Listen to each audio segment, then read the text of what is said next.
Bon bah, salut à tous. Aujourd'hui une petite vidéo en fait. Je crois que j'ai résolu mon problème de flottement de la voiture et puis de problème de direction là, de ce que j'ai expliqué par rapport au coupelle d'amortisseur dans une autre vidéo.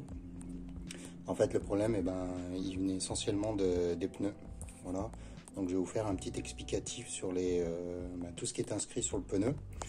Et ça va vous permettre de comprendre, pour ceux qui ne savent pas, hein, forcément encore une fois, à quoi sert tout ce qui est écrit sur les pneus. Voilà. Donc on va commencer par la dimension des pneus, hein. Forcément c'est le plus simple. Voilà, donc là on est sur du 205 55 R16 et voilà, le 205 ça correspond à la largeur du pneu en millimètres, je crois. Donc ça fait 20 cm,5 au niveau de la surface du pneu dessus là, donc sur la largeur. Le 55 lui il correspond à 55% des 205. Voilà. Le R c'est pour dire que c'est un pneu à carcasse radiale.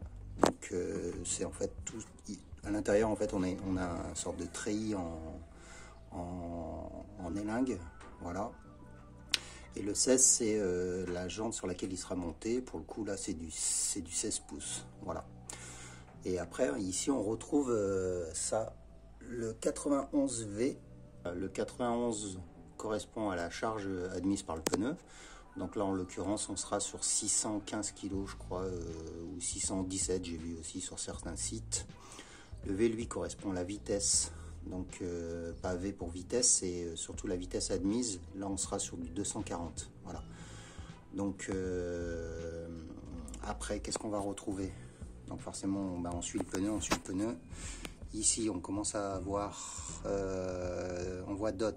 Donc là après c'est en fait le jour où ça a été fabriqué. Ce qui va être surtout intéressant en fait c'est cette partie là. Donc là on va lire que le pneu il a été fait en 2019. Donc ça c'est l'année, ce que je montre. Et en dessous c'est la 12e semaine de l'année. Voilà. Donc c'est pour indiquer la date où il a été fabriqué, hein. J'imagine que là aussi ça correspond à la date plus exacte. Voilà. Et après qu'est-ce qu'on va encore retrouver qui est important pour nous quand on va acheter le pneu ou le monter en tout cas, ou le garder? Outside. Donc voilà, ça c'est pour l'extérieur. De l'autre côté du pneu on va retrouver inside qui correspond à l'intérieur du pneu. Donc j'ai déjà fait aussi une vidéo là-dessus où j'explique comment on monte des pneus, hein. In pour intérieur, hein, voilà, pour faire simple. Voilà.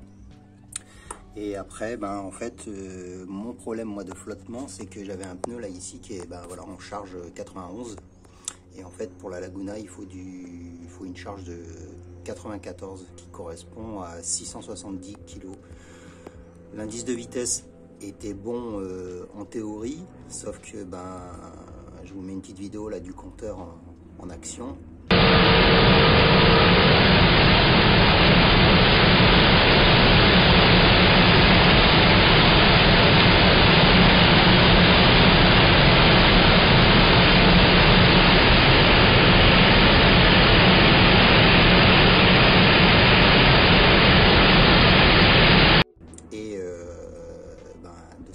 On les dépasse, voilà. Donc j'ai été carte of cash, j'ai trouvé ces pneus là. Voilà. On va se mettre de l'autre côté parce que là on voit rien du tout. J'espère qu'on verra mieux là. C'est pas bien mieux, mais voilà. Alors qu'est-ce qu'on a? Voilà. Bon, je suis resté forcément sur les mêmes dimensions. Ce qui change en fait c'est essentiellement ça. Donc là je suis passé sur une charge de 94 et un indice de vitesse W qui lui correspond à 270 km/h. Donc voilà. Après il y a un indice Y qui lui correspond à une vitesse de 300 je crois. Bon, je pense pas que la Laguna les atteindra un jour. Voilà. Même en descente. C'est des pneus que j'ai acheté comme je disais à carte cash. C'est cette marque là.